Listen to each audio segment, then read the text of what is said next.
Pak. Jadi Kak, Semoga kalian dalam kondisi yang baik ya. Oke, minggu depan kita sudah mulai memasuki masa ujian tengah semester dan kalian ya ujian juga gitu ya. Nah, tapi ujian kalian itu tidak dalam bentuk bahwa kalian harus duduk di depan komputer pada jam tertentu mengerjakan soal, tidak. Saya akan berikan soalnya dan akan saya berikan waktu yang cukup untuk mengerjakan soal tersebut dan mengumpulkan. Kisi-kisinya tugas kalian itu adalah nanti kalian harus membuat skrip MySQL yang digunakan untuk satu, membuat tabel tentunya beserta kolom-kolomnya ya. Lalu juga kalian nanti ada tugas untuk menentukan tipe data yang sesuai untuk tabel-tabel tersebut. Kemudian kalian juga membuat skrip untuk mengisi tabel-tabel tersebut ya. Jadi itu. Nah, kemudian juga yang ketiga itu adalah kalian membuat skrip untuk menemukan informasi tertentu. Informasi apa yang harus ditemukan itu sudah saya sertakan di dalam soal ujian tengah semester ya. Nah, sebentar, ini kalau kita lihat sebentar ya.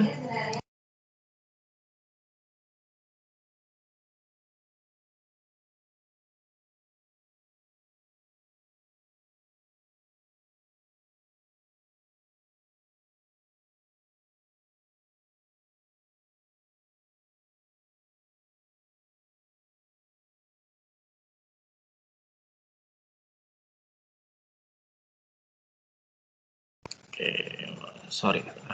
Oke, sampai di mana? Oh ya, untuk soal ujian tengah semester ya, ini sudah saya siapkan di sebentar di situs kuliah. Salah. Bisa melihat ini yang saya share? Bisa, Pak. Oke, baik. Jadi ini di situs kuliah, di bagian kelas kita, manajemen basis data, ya. Pada pertemuan ke-9, topik 9, itu sudah ada ujian tengah semester. Ya. Nah, nanti kalian kumpulkan lewat sini. Deadline-nya itu adalah 24 Oktober, hari Sabtu, jam 3.30. Kalau resmi ujiannya itu mulai jam 1.30 sampai jam 3.30 siang. Ya. Nah, soal ya belum ada di sini. Nanti itu menyusul. Akan saya unggah nanti tanggal 21. Jadi kalian punya waktu kira-kira 3 hari untuk mengerjakan. Saya kira itu cukup ya. Nah, jadi nanti tanggal 21 sudah saya set. Saya akan mengunggah soalnya. Nanti silahkan kalian mengerjakan. Pengumpulan melalui situs kuliah. Ya. Namun belajar dari semester yang lalu bahwa situs kuliah itu bisa bermasalah pada saat sangat dibutuhkan, maka jika nanti situs kuliah tidak bisa diakses pada saat kalian akan mengumpulkan, akan saya atur cara lain supaya Anda bisa mengumpulkan tugas. Kandidat paling kuat untuk menggantikan situs kuliah adalah Microsoft Teams. Jadi nanti akan saya sediakan tempat kalau misalnya situs kuliah berhalangan gitu ya. Akan saya sediakan tempat di Microsoft Teams untuk mengunggah jawaban ujian tengah semester kalian. Dan jika pada saat pengumpulan nanti itu ternyata situs kuliah bermasalah, jangan khawatir, saya akan memberikan kelonggaran waktu. Ya. Karena situs kuliah itu jalannya, ketersediaannya berada di luar jangkauan kalian. Jika nanti kalian juga mengalami masalah, misalnya ada koneksi, listrik, dan lain sebagainya, tolong saya diberitahu secepatnya. Ya, sehingga nanti jika memang ada halangan, dan halangan itu memang di luar kendali kalian, kita bisa mengatur bagaimana baiknya. Ya. Nah, saya tidak akan berandai-andai, ya. Nanti saja kalau ada kejadian yang menyebabkan kalian tidak bisa mengumpulkan tugas dengan tepat waktu, beritahu saya, nanti kita atur waktunya. Tapi tentunya Saya harap kalau halangan itu dari kalian, ya kalian beritahu saya sebelum pengumpulan, ya, bukan sesudah. Ya, sesudah pengumpulan, minggu berikutnya pas kuliah, Pak saya nggak bisa mengumpulkan, nah ya susah kalau seperti itu. Jadi nggak usah nunggu deadline, begitu ada halangan langsung dikumpulkan. Itu harapan saya sih situs kuliah tidak bermasalah, ya. Tapi ya siapa tahu. Nah kalau situs kuliah nanti berhalangan, ya kita bisa pakai Microsoft Teams. Kalau sama Microsoft Teams tidak bisa, ya itu sial banget gitu ya. Sekelas Microsoft saja nggak bisa, ya, apalagi kita. Gitu. Oke, jadi jelas nanti ujiannya itu adalah membuat script MySQL. Nah, adakah pertanyaan mengenai ujian tengah semester? Ada yang belum jelas, ada yang perlu diklarifikasi? Marilah, Jadi Salomo. untuk mau bertanya Pak, Ya, ya, ya. itu untuk apa yang soal UTS itu diupload tanggal 21 jam 1 siang ya Pak? Mungkin lebih pagi, ya. Mungkin lebih pagi. Oke, pokoknya tanggal 21 kan ya Pak? 21, ya, tanggal 21. Yang jelas Oke, sebelum jam terima 1 kasih Pak. siang akan saya unggah, ya. Salomo atau Marela, ada pertanyaan? Belum ada, Pak. Sudah jelas ya? Oke, Salomo? Tidak, Pak. Oke, baik. Sudah jelas ya. Oke, jadi itu. Baik. Nah, hari ini kita langsung saja ya. Ini kita akan membahas mengenai ini. Satu hal yang mungkin tidak terpikir gitu ya. Kalau selama ini kita bicara mengenai database, itu kita bicara mengenai tabel dan data dalam bentuk 2 dimensi. Kolom dan baris gitu ya, record dan field, nah, itu kan 2 dimensi. Ya. Lalu kalau kalian melihat selama ini, ya setengah semester ini melihat MySQL gitu tampilannya ya nanti kalau itu di eksekusi script SQL-nya jadinya ya 2 dimensi. Nah, namun database itu lebih dari sekedar outputnya paling tidak ya, itu bisa dimanfaatkan untuk menunjukkan data-data yang tidak hanya sekedar 2 dimensi. Ya. Nanti kita akan bicara pada satu bab tersendiri mengenai visualisasi data. Ya.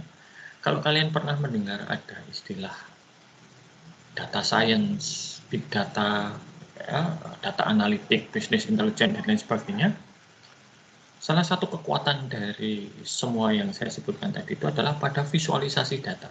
Jadi bisa memvisualkan data. Oke. Visualisasi data itu seperti apa? Oke. Kita coba lihat. Sebentar. Saya share screen. Ya. Kelihatankah ini? Peta. Google Map-nya kelihatan nggak? Gambar motor ya Pak? Oh, oke. Belum berarti.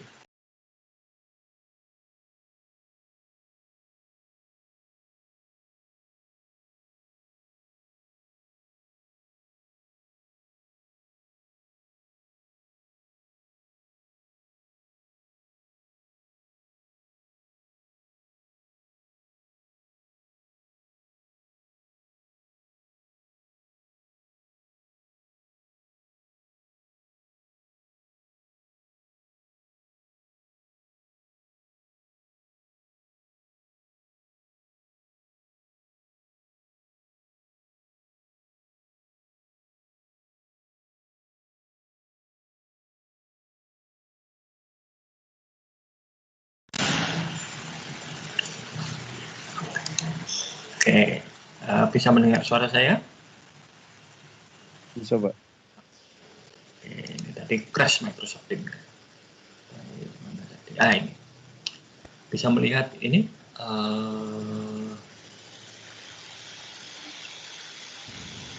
ini Google Map dari kampus kita. Bisa, Pak. Oke, bisa lihat ya. Oke, sebentar. Oke, jadi ini visualisasi gitu ya. Kalau kita lihat di peta ini, inilah peta kampus kita. Gitu kan. Nah, yang mewakili atau yang kita lihat memang adalah gambar peta ini. Tetapi sesungguhnya data yang ada di situ itu, coba saya cari, nggak ada ya. Ini tuh di sini kita bisa maksud saya yang mewakili ini memang kelihatannya peta, tetapi sesungguhnya di baliknya itu adalah data 2 dimensi, yaitu apa? Data koordinat bujur dan lintang. Oke, saya mau menunjukkan sesuatu. Measure distance ya, saya ini kita ukur ke mana? Patan. Ya. Berapa ini? Wah, ini. Oh, 256,85 meter. Ya, ini dia bisa mengukur. Ini juga nanti akan saya tunjukkan bagaimana caranya dia bisa mengukur ini. Ada caranya. Dan itu caranya adalah dengan menggunakan data dari tabel database. Ya, baik. Kita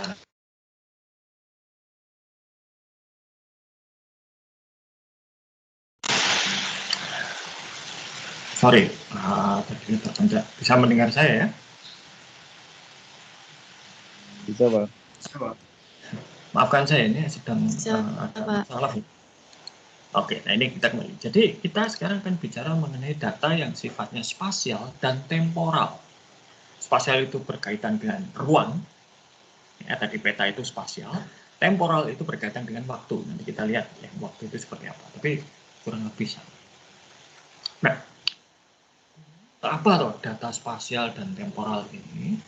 Ini gunanya adalah untuk tadi seperti Google Map Location Based Service. Dengan Google Map kita bisa melihat satu lokasi dan kita bisa melihat berapa jarak lokasi tersebut dari satu titik lokasi yang lain. Biasanya kita dari tempat kita menuju satu titik tertentu. Dan itu juga bisa digunakan untuk navigasi. Jadi kalau misalnya kalian mau mengunjungi satu tempat yang belum pernah kalian kunjungi dengan Google Map, kalian bisa dituntun langkah demi langkah. Ya, maju 100 meter, nanti belok kiri, belok kanan, dan seterusnya. Itu untuk data spasial. Lalu data temporal untuk apa? Nah, ini untuk data yang sifatnya variasi waktu. Contoh apa? Paling sederhana, kalau kalian mengunggah tugas ke Microsoft Teams atau situs kuliah, kan ada batas waktu pengumpulan tugas ya. Ada dosen yang yang seperti saya misalnya, saya itu jarang-jarang mengizinkan kalau sudah lewat batas waktu tidak boleh dikumpulkan. Jadi stop. Tapi ada juga dosen yang ya kalau sudah lewat deadline boleh dikumpulkan, nanti dapat penalti misalnya seperti itu. Nah, dari mana situs kuliah atau Microsoft Teams ini tahu kapan waktunya? Ini dari data waktu. Yang lebih penting lagi lainnya untuk apa? Misalnya untuk transaksi keuangan. Misalnya untuk transfer dana. Transaksi perbankan. Transaksi di toko online. Itu semua akan ada cap waktunya. Misalnya seperti kalian kalau belanja di Tokopedia misalnya. Setelah transaksi selesai, kalian sudah bayar, maka akan ada hitungan waktu berapa lama sampai si penjual itu harus mengirimkan barang yang dipesan. Jika tidak, transaksi dibatalkan. Nah, itu kapan mulainya? Nah, ini ada waktunya. Ya. Beberapa sistem itu bahkan waktu bisa sampai kepada ukuran nano, piko, detik. Tidak. Kalau kita kan melihat yang biasanya pasti sampai detik atau menit gitu ya. Tapi kalau sistem itu bahkan bisa piko, nano, detik. Jadi sangat-sangat kecil, sangat-sangat presisi. Itu dibutuhkan untuk apa? Macam-macam. Tapi salah satunya adalah misalnya kalian punya satu file, ya, kalian gandakan. Ya. dengan nama file yang sama. Nanti salah satu cara untuk mengetahui mana file yang lebih dulu ada itu adalah dengan melihat waktunya, jam berapa. Kalau kita, mata manusia mungkin hanya bisa sampai melihat detik, nah kalau komputer itu bisa melihat sampai tadi, piko atau nano, sehingga selisih nano detik pun bisa tahu mana yang duluan ada, mana yang belakangan menyusul. Ini waktu. Nah, masalahnya ini, MySQL itu bisa digunakan untuk menampilkan peta. Masalahnya itu harus menginstal ekstensi, atau ada satu software khusus yang saya tidak install hari ini terus terang. Ya. Jadi saya tidak ada satu, nanti di dalam contoh itu ada satu yang bisa menunjukkan peta, tapi saya tidak bisa karena saya tidak menginstal extension tersebut. Entah kenapa saya berusaha kok gagal terus ya. Nanti harus ada satu upaya tersendiri dan saya belum sempat untuk mengutak-atik itu. Tapi nanti bisa saya tunjukkan. Oke. Dan nah ini data spasial itu apa? Data spasial itu adalah data yang biasa digunakan untuk sistem informasi geografis. Ini bisa mulai dari adanya kontur pada permukaan bumi seperti jalan raya, sungai, pemandangan, peta, ya, maupun juga objek-objek geografis, gunung, bukit, danau, dan lain sebagainya.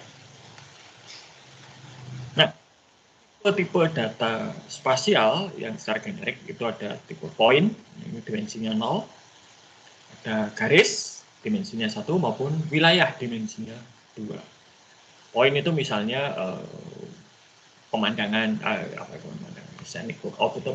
ini misalnya, Tugu, Jogja, itu point, kan itu ada di satu titik. Tapi kalau sungai, itu kan panjang ya, dan itu melewati beberapa area sekaligus, maka itu garis. Region itu biasanya ada panjang dan lebarnya, maka datanya 2 dimensi. Kalau sungai itu kan biasanya hanya berapa kilometer atau berapa meter gitu ya, panjangnya. Nah, tapi kalau wilayah seperti kabupaten, kecamatan itu 2 dimensi. Oke, ini tabel yang akan kita buat gitu ya. Nanti ini sudah saya siapkan tadi. Perintahnya untuk membuat tabel. Nantinya itu akan bisa menampilkan data dari negara Irlandia. Irlandia itu aneh. Irlandia itu adalah salah satu, bukan unik nih. Irlandia itu satu pulau tersendiri, berdekatan dengan Inggris, gitu ya. Nah, pojokan utara ini yang disebut sebagai Irlandia Utara, ini wilayah dari Inggris. Jadi, nama resminya Inggris itu kan adalah United Kingdom. Tapi United Kingdom itu singkatan, sebetulnya yang lengkap itu adalah United Kingdom of Great Britain, Britania Raya, yaitu yang London, Manchester, Liverpool itu. Lalu Scotland, Skotlandia, Wales, and Northern Ireland atau Irlandia Utara. Jadi Irlandia Utara ini wilayah Inggris. Ini wilayah Republik Irlandia. Oke. Harusnya bisa menampilkan itu, tapi saya tidak bisa karena belum menginstal extension tadi. Ya, ini datanya. Nah, kalau saya menginstal extension tadi, kalau saya menampilkan perintah select bound path from boundary where bounded sama dengan 2, hasilnya itu ini. Ini berupa poligon dengan data ini. Jadi data aslinya itu ini, poligon ini. Nah, kalau ini merupakan peta, caranya menggambar poligon ini bagaimana? Dengan tiap titik ini dilihat koordinat, derajat, dan lintang dan bujurnya. Ya, kalian mungkin masih ingat kan pelajaran geografi dulu, lintang itu adalah garis yang mendatar di permukaan bumi, garis imajiner, bujur itu adalah garis yang vertikal di permukaan bumi. Nah, ini dengan mengetahui titik koordinat masing-masing kotak ini, lewat poligon, fungsi poligon ini, kita bisa menggambarkan peta. Ya, menggambarkan satu daerah. Dan kita juga bisa menghitung jarak antar titik. Oke. Lihat tadi ya, dan sebagainya. Oke. Nah, ini coba saya ini ya. Nah, saya sudah menyiapkan gitu ya. Ini tadi tabelnya kan 3 ya. Boundary, city, political unit. Kita lihat sudah ada isinya. Sudah ada isinya. Maaf, saya screen. Ya. Oh ya, sorry. Lupa. Oke, lihat. Sorry. Ini kelihatan ya, ada tabel 3 ya. Boundary, bisa kelihatan. Sudah isinya.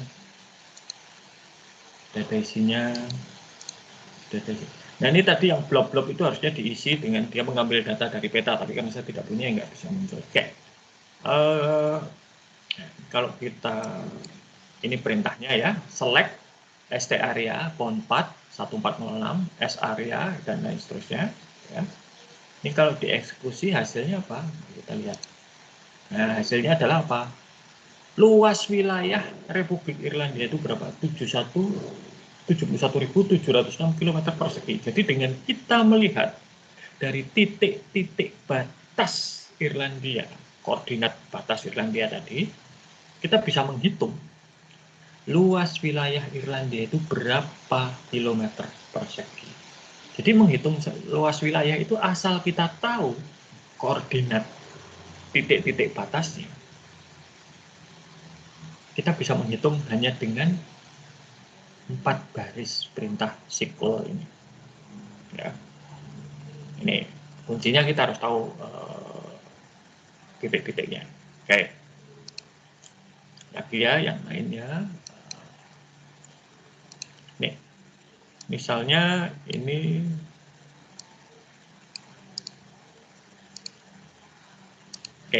ini adalah perintah untuk mencari tahu jarak. Kalian tadi sudah bisa melihat di Google Map bagaimana Google Map itu menghitung jarak dari kampus 3 Universitas Atmajaya Yogyakarta, kampus kita, ke Batan, itu berapa meter. Ini kalau ini menghitung dari kota yang namanya Sligo ke kota yang namanya Dublin. Ya. Nah, nih jaraknya berapa? 167,70 sekian kilometer. Caranya bagaimana? Dengan kita melihat titik kota Sligo dengan titik kota Dublin, dengan tadi ada koordinatnya itu berapa meter itu bisa dihitung. Ya, jadi ini fungsi ini sudah ada di dalam MySQL. Oke, kita lihat lagi contoh yang lain kalau masih ada. Nah, ada satu kota lagi di Irlandia itu yang namanya Limerick. Nah, Limerick ini dia akan mengambil data ya, dan mencari perintah. Ini perintah untuk mencari kota terdekat dengan Limerick itu apa. Bayangkan, kalau tadi kan 2 titik kita bisa menghitung jaraknya. Ini kita memberikan perintah kepada MySQL untuk mencari di dekat Limerick itu kota yang paling dekat dengan Limerick itu apa. Oke, kita eksekusi. Ternyata Tipperary, ini kota yang paling dekat dengan Limerick. Ya, sebenarnya select the city name from city origin, ya. City dash where origin city name Limerick. Luar biasa ya, dengan ini saja kita bisa tahu kota paling dekat. Jadi, kalau kalian pernah menggunakan Google Map atau Waze, kemudian misalnya mencari kafe terdekat, atau kalau saya dalam perjalanan, saya sering bepergian dengan mobil bersama keluarga, itu yang sering itu adalah mencari pompa bensin. Ya. Sehingga kalau Waze atau Google Map itu bisa mencari pompa bensin terdekat, caranya bagaimana? Ya seperti ini. Anda bisa lihat, sederhana kan? Dengan kita tahu satu titik, kita bisa mencari objek lain yang berada paling dekat itu di mana. Selama satu pompa bensin itu terdaftar, saya bisa mencari tahu pompa bensin terdekat ada di mana. Jadi kalau kalian melihat Waze, kalian melihat Google Map, wah ini kok bisa menemukan kafe dan sebagainya.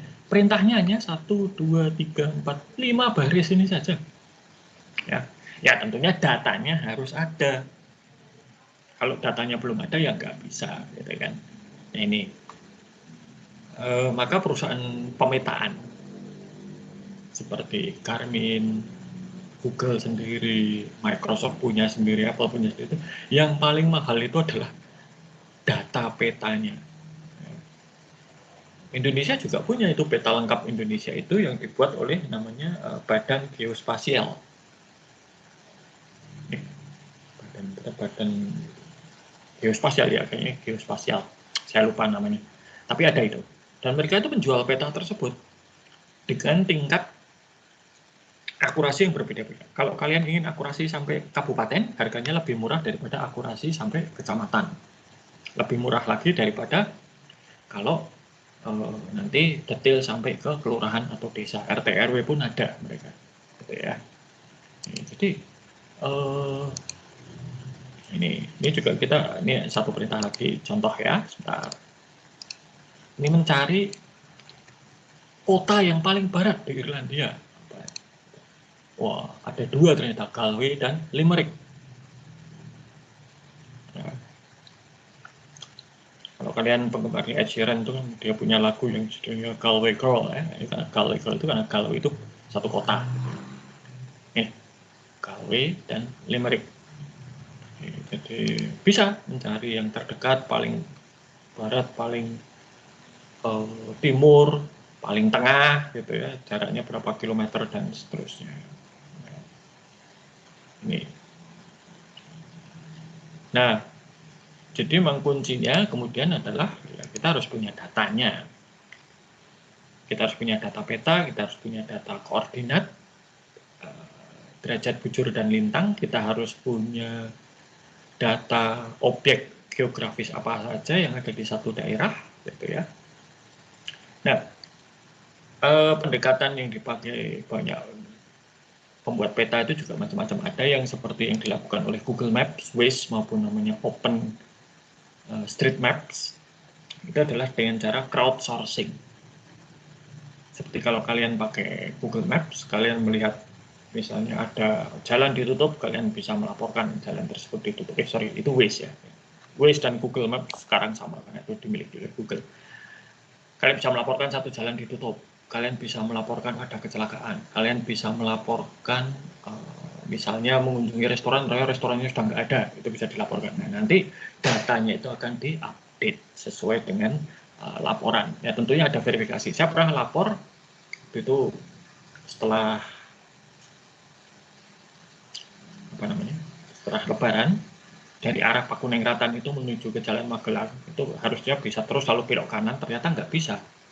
Karena belokannya itu yang itu kan kalau Jalan Magelang itu ada dividernya. Biasanya di dekat Jalan Pakunengratan itu yang keluar dari persimpangan dengan Jalan Pakunengratan itu dibuka, jadi bisa belok kanan. Tapi pada waktu itu ditutup. Nah, saya lapor ke Waze kan, ada fasilitasnya. Tidak lama kemudian ternyata saya dapat email. Emailnya itu berasal dari kontributor Waze di Jogja yang dia melakukan verifikasi. Oh ya betul, jalannya ditutup. Maka kemudian peta di Waze di-update. Kalian juga bisa melihat kalau di Google Map atau Waze juga ada fasilitas melihat seberapa macet lalu lintas satu jalan. Nah, itu juga crowdsourcing gitu ya. Dengan cara apa? Mendeteksi berapa orang pengguna peta yang ada pada satu tempat pada saat yang bersamaan. Itu kalau di Jakarta sangat-sangat membantu. Begitu sudah merah semua, penting nggak usah keluar rumah. Itu ya, mengenai data spasial. Sampai di sini ada pertanyaan atau tidak?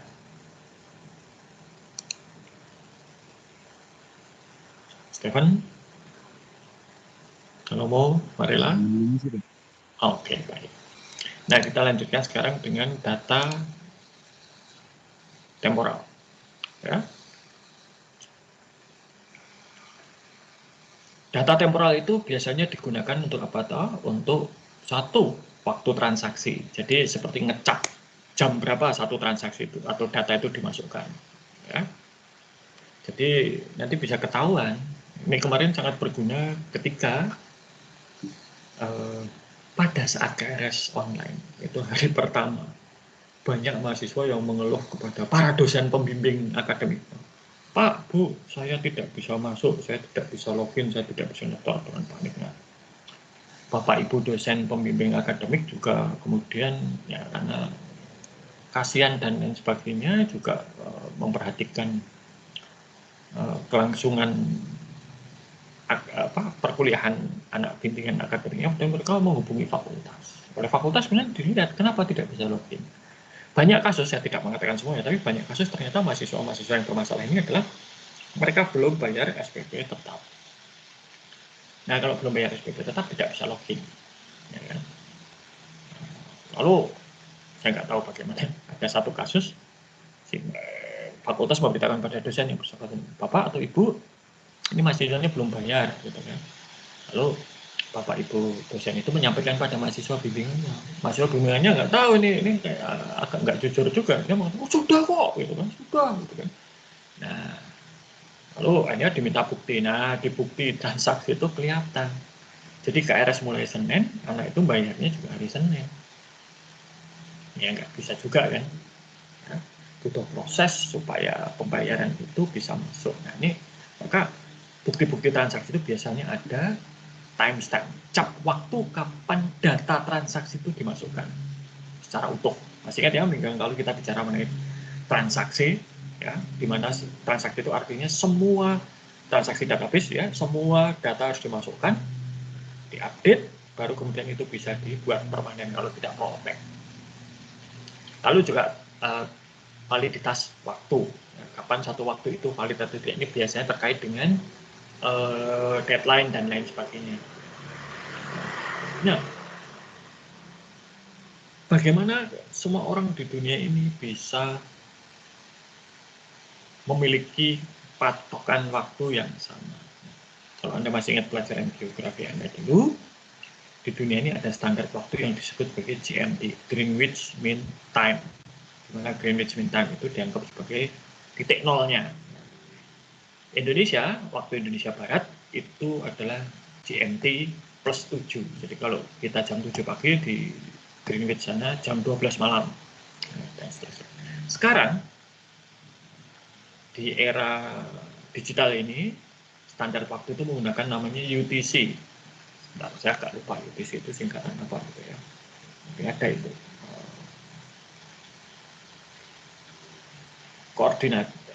Coordinated Universal Time. Ya. Itu menggantikan GMT. Kalau komputer nggak usah komputer, semua komputer, semua perangkat digital termasuk smartphone, tablet, komputer Anda, itu biasanya kalau pakai Windows, Macintosh atau Linux atau Android atau iOS itu ada fasilitas untuk sinkronisasi waktu dengan UTC tadi. Jadi semua perangkat digital di dunia ini kalau terhubung ke internet, mereka bisa sinkronisasi waktu dengan UTC. Sehingga biasanya, makanya jam di situs kuliah sama dengan jam di Microsoft Teams, sama dengan jam di laptop saya, sama dengan jam di HP saya. Mungkin selisihnya kurang dari 1 detik, saya nggak bisa lihat selisihnya. Ya. Maka dulu kalau kita masih kuliah tatap muka itu, saya selalu mengatakan pada mahasiswa, untuk pengumpulan tugas yang saya percaya adalah server, gitu kan? Karena server itu tadi disinkronisasi dengan UTC. Nah, untuk waktu itu data temporal itu ada 2, anchored dan unanchored. Kalau anchored itu berarti ada patokannya ya, itu bisa instan, bisa interval. Saat itu juga atau jangka waktu tertentu. Ya. Nah, ini ada perintah khusus yaitu namanya ada sub dari SQL namanya TSQL, ya, Time SQL. Ini untuk menangani data temporal. Oke. Untuk hari ini, gitu ya, karena hanya itu yang akan saya sampaikan untuk kuliah kita minggu ini. Jadi kesimpulannya apa? Data itu tadi yang 2 dimensi bisa digunakan untuk membantu kita menampilkan atau menunjukkan gambaran secara lebih dari 2 dimensi. Ya, jadi hanya koordinat saja kita bisa menghitung itu untuk menampilkannya dalam peta. Kita bisa menggunakannya untuk membantu kita menghitung jarak. Waktu juga bisa menghitung waktu berapa jam, misalnya seperti kalau pakai taksi itu ya pakai berapa menit, berapa Gojek itu sangat menggantungkan diri pada data spasial dan temporal. Ya. Gojek itu kan bisa menunjukkan berapa jauh driver dan berapa lama lagi kira-kira driver itu akan sampai. Waze juga bisa begitu. Kita bisa mencari objek terdekat berapa menit lagi dan seterusnya. Gitu, ya.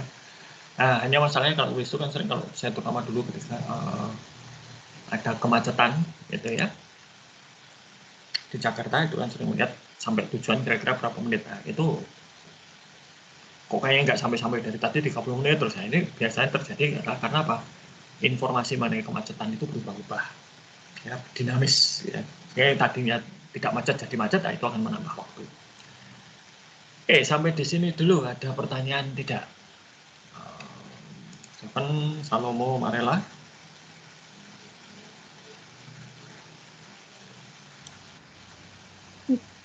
Tidak, Pak. Oke, Mau tanya Pak, silakan Salomo. kalau ini materi tentang hari ini dalam implementasinya di dalam misalnya dalam kegiatan ekonomi ada tidak ya Pak?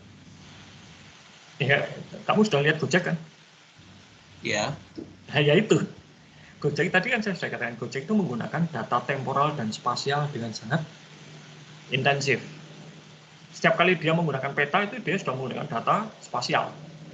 Nanti untuk ngitung berapa menit lagi Gojeknya datang itu sudah data temporal.